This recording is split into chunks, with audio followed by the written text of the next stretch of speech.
खटीमा दौरा। बता दें कि आज सीएम अपनी विधानसभा खटीमा 2 दिवसीय दौरे पर, वहीं अपने गांव नगरा तराई में ग्रामीणों से मुलाकात करेंगे।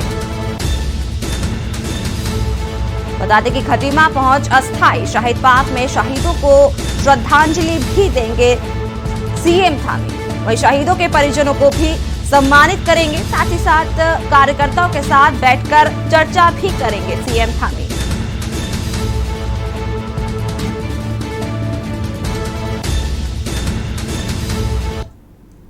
उत्तराखंड के मुख्यमंत्री पुष्कर सिंह धामी के मुख्यमंत्री बनने पर प्रथम बार उनके विधानसभा क्षेत्र खटीमा में आगमन होना है, जिसको लेकर क्षेत्र में खुशी का माहौल है। उत्तराखंड की जननी कहे जाने वाले खटीमा क्षेत्र में पुष्कर सिंह धामी का पहला आगमन अस्थाई शहीद पार्क में होना है, जिसकी तैयारियों को लेकर रात्रि तक भाजपा कार्यकर्ताओं के साथ विभाग के लोग तैयारियों से जुटे रहे।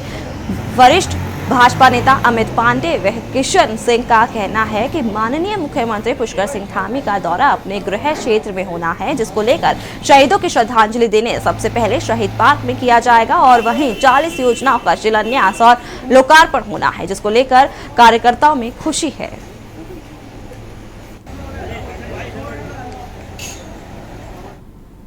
उत्तराखंड की सियासी पिच पर आम आदमी पार्टी की नई पारी और इस पिच पर आम आदमी पार्टी अपने तौर तरीकों से खेलने के लिए पूरी तरह तैयार दिखाई दे रही है। काशीपुर में आम आदमी पार्टी ने युवा संवाद कार्यक्रम का आयोजन किया, जिसमें आम आदमी पार्टी के एक गज माने जाने वाले नेता अजय कोठियाल से युवाओं ने बारी बारी सवाल रखे। सभी सवालों का जवाब देते हुए अजय कोठियाल ने क्या कुछ कहा, आपको सुनाते हैं।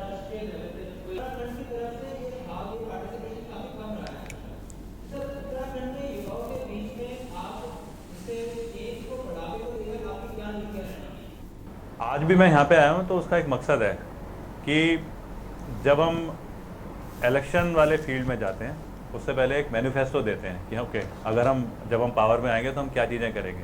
ये पहली बार हो रहा है कि कोई पॉलिटिकल पार्टी युवाओं से मिल करके उनसे पूछ रही है कि हमारे मैनिफेस्टो में क्या एजेंडा होने चाहिए। अगर ये वाले जो तरीके हैं करने के, उसमें ना किसी को ये इच्छा नहीं होती कि कौन मुख्यमंत्री बनेगा। सबको इच्छा होती है कि एक टीम की तरह हम लोग काम करें और उस नव निर्माण की तरफ जाएं जो कि हमने एक ले रखा है अपना काम करने के तरीके में। बता दें कि आगामी चुनाव में आप पूरी तरीके से तैयार हैं और इस बीच युवा संवाद कार्यक्रम का आयोजन भी किया गया काशीपुर में। और जिस तरीके से 2022 में विधानसभा चुनाव हैं, उसको देखते हुए आप पार्टी पूरी तरह से तैयारियों में जुट गई है। पूरी तमाम जानकारी के लिए हमारे साथ हमारे संवाददाता अंकित काला हमारे साथ जुड़ चुके हैं। अंकित, आपसे जानना चाहेंगे, जिस तरीके से खबरें सामने आ रही हैं कि आगामी चुनाव में आप अब पूरी तरीके से तैयार है, पूरी जानकारी क्या है आपके पास? उत्तराखंड में अगले साल यानी साल 2022 में विधानसभा का चुनाव होना है और इस विधानसभा के चुनाव में बीजेपी, कांग्रेस और फिर तीसरे नंबर पर आम आदमी पार्टी भी चुनाव लड़ रही है। इसके अलावा अन्य दल भी अपनी ओर से तैयारी कर रहे हैं, लेकिन जो मुख्य लड़ाई होने वाली है वो इन्हीं 3 दलों के बीच में रहने वाली है। अब आम आदमी पार्टी इस जंग को जीतने के लिए अपनी ओर से पूरी ताकत लगाए हुए है। उसका मानना है कि जो दिल्ली मॉडल, जो केजरीवाल मॉडल दिल्ली में पेश किया गया है, उसको देखते हुए उत्तराखंड की जनता भी आम आदमी पार्टी को प्रचंड बहुमत के साथ सत्ता में पहुंचाएगी। और कहीं ना कहीं जो जिस तरीके से योजनाओं का लाभ दिल्ली वासियों को मिल रहा है, वही लाभ उत्तराखंड के निवासियों को भी मिलेगा। इसी के तहत 300 यूनिट फ्री बिजली थी या फिर अन्य जो पानी के को लेकर के चाहे अन्य चीजें हैं, तो इन सब जो योजनाएं हैं उसको लेकर के तमाम आम आदमी पार्टी के कार्यकर्ता जनता के बीच में जा रहे हैं। और इसी कड़ी में शुक्रवार को काशीपुर पहुंचे थे आम आदमी पार्टी के नेता हैं कर्नल अजय कोठियाल, जो कि एक प्रमुख चेहरा माने जा रहे हैं 2022 के विधानसभा चुनाव में आम आदमी पार्टी का।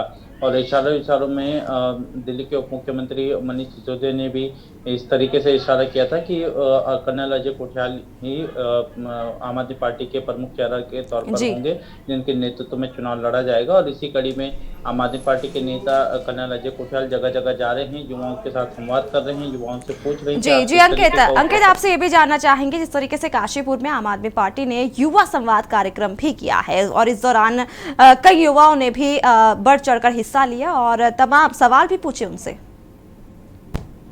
आप इसके जो काशीपुर में युवा संवाद कार्यक्रम था, इसमें युवाओं ने सवाल जवाब किए हैं। इसके अलावा कर्नल अजय कोठियाल ने युवाओं के सवालों के जवाब दिए हैं।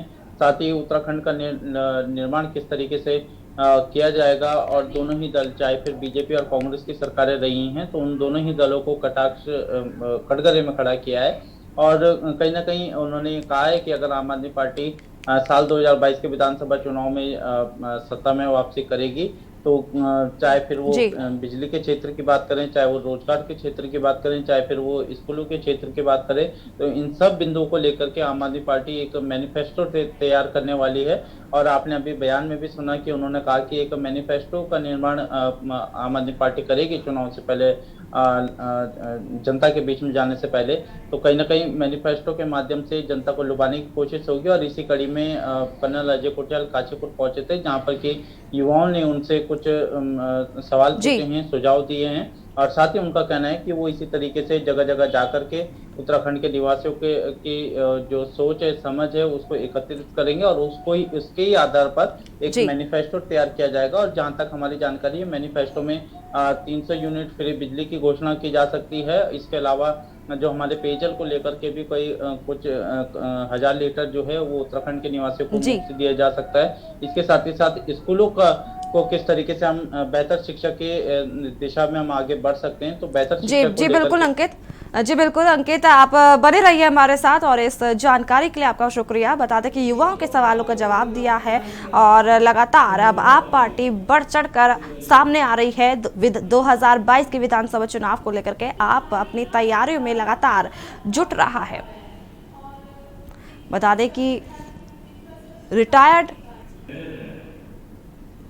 दें कि आगामी चुनाव में आप पूरे तरीके से तैयार हैं और जिस तरीके से 2022 में विधानसभा चुनाव है उसको देखते हुए वहीं रिटायर्ड कर्नल अजय कोठियाल ने युवाओं के सवालों का जवाब भी दिया और युवा भी इस दौरान बढ़ चढ़कर हिस्सा लिया। और इस समय देहरादून से खबर है, जहां उत्तराखंड चुनाव से पहले कांग्रेस ने कैसे बनाई नई टीम।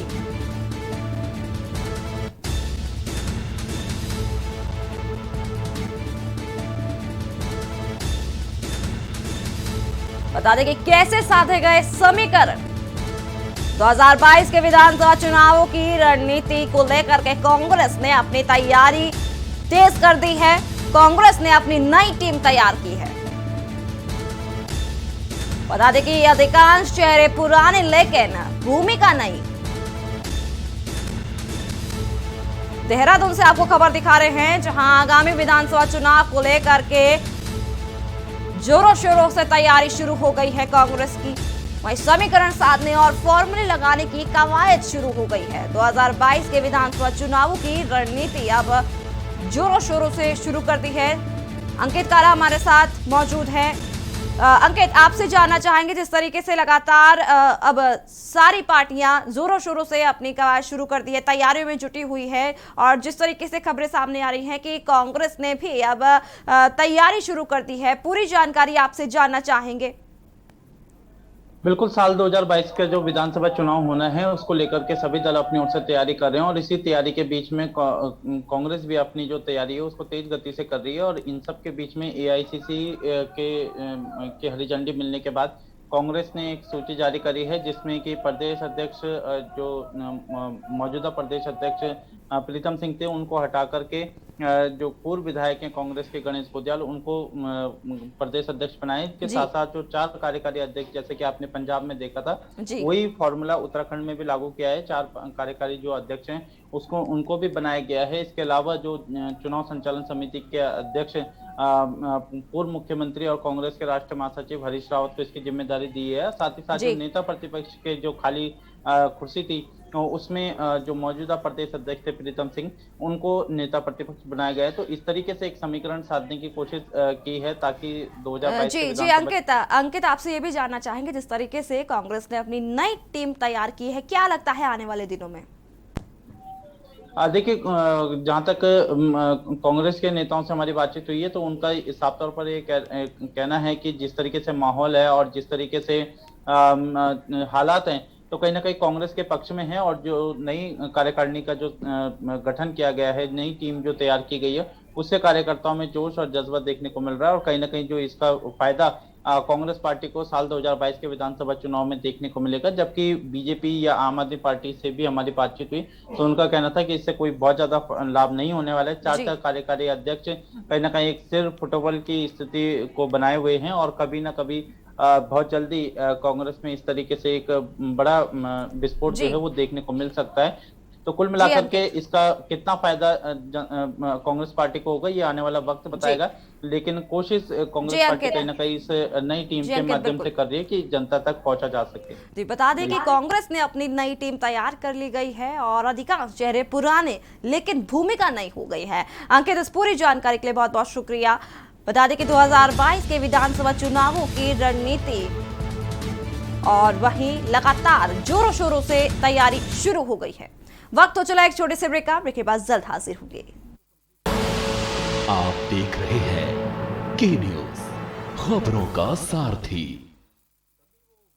अगर कोरोना महामारी के चलते आपके या आपके किसी जान पहचान के परिवार में कोरोना से मृत्यु हुई है तो आप हिम्मत न हारें। दिल्ली सरकार आपके साथ खड़ी है। कोविड से अपनों को खोने वाले परिवारों के लिए दिल्ली सरकार ने मुख्यमंत्री कोविड-19 परिवार आर्थिक सहायता योजना शुरू की है। इससे आप दो तरह से सहायता प्राप्त कर सकते हैं। मासिक आर्थिक सहायता, कोविड से जिन्होंने अपने परिवारों में कमाने वालों को खोया है उन्हें हर महीने 2500 रुपए की आर्थिक सहायता दी जाएगी। एक मुश्त सहायता, कोविड में अगर आपके परिवार में किसी की भी मृत्यु हुई है तो आप 50,000 रुपए की एक मुश्त अनुग्रह सहायता राशि पा सकते हैं। विस्तृत जानकारी और आवेदन के लिए आप e-district.delhigovernment.nic.in पर लॉगिन करें। दिल्ली सरकार है आपके साथ। जुबान के लिए उड़ चला गैरों की ज़मीं पर, खुशबू अपने पन की ढूंढता औरों की ज़मीं पर, मेरी माटी की ये जुबान, मेरी माटी की ये जुबान है मुझसे दूर मीलों दूर, पर ये दिल है कि चख रहा है उन्हीं अल्फाजों का नूर नूर और नूर। दूर कितना भी जा, इस जुबान से दूर ना जा पाओगे। विमल, बोलो जुबान केसरी। स्वाद और खुशबू में झूम के भाई लेके आए गोल्डी मसाले। गोल्डी मसाले, खुशबू और स्वाद ऐसा तो रिश्तों में गुस्सा कैसा।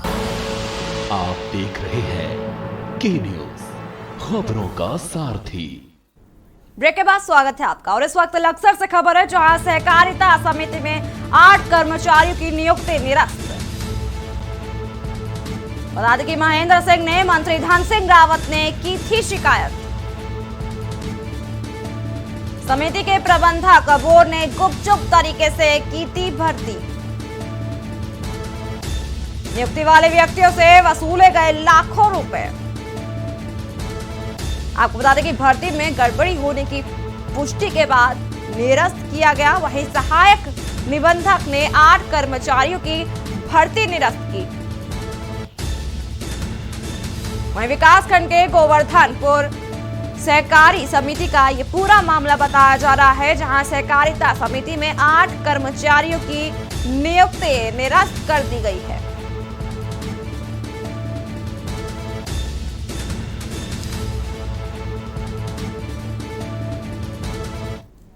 और इस वक्त देहरादून से खबर है, जहां डीएम ने तहसील का किया औचक निरीक्षण।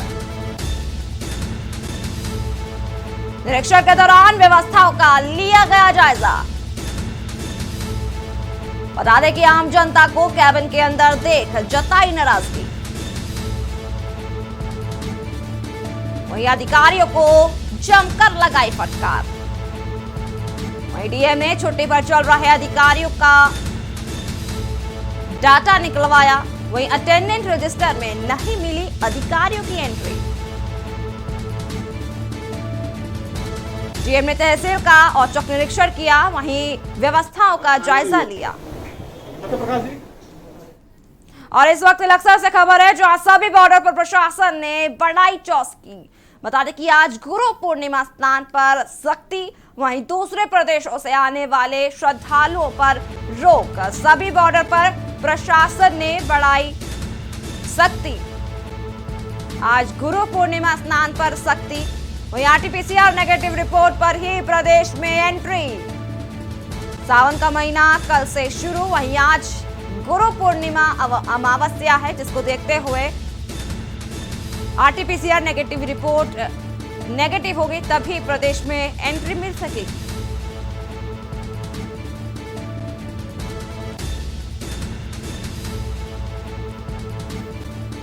बता दें कि आज गुरु पूर्णिमा है और हरिद्वार पर हर की पौड़ी पर भीड़ उमड़ती है, जिसको देखते हुए आरटीपीसीआर नेगेटिव रिपोर्ट नेगेटिव होगी तभी प्रदेश में एंट्री मिलेगी। हरिद्वार से खबर है, जहां गुरु पूर्णिमा के दिन हरिद्वार में यात्रियों का सैलाब उमड़ पड़ा। हरिद्वार की हर की पौड़ी क्षेत्र में सुबह से ही यात्रियों का मां गंगा में आस्था की डुबकी लगाना जारी है। पुलिस प्रशासन द्वारा कोई भी रोक हर की पौड़ी क्षेत्र पर नहीं दिखी, जिसके वजह से कोविड के नियमों की जमकर धज्जियां उड़ाई गई। आपको बता दें कि जिस तरीके से चारधाम यात्रा स्थगित है और राज्य सरकार ने कांवड़ यात्रा भी स्थगित कर दी है, कोरोना की तीसरी लहर को देखते हुए आज जिस तरीके से धर्म नगरी हरिद्वार में मां गंगा घाटों पर भीड़ जुटी है, उससे लगता है कि कहीं ना कहीं जल्द ही तीसरी लहर आने की संभावना है।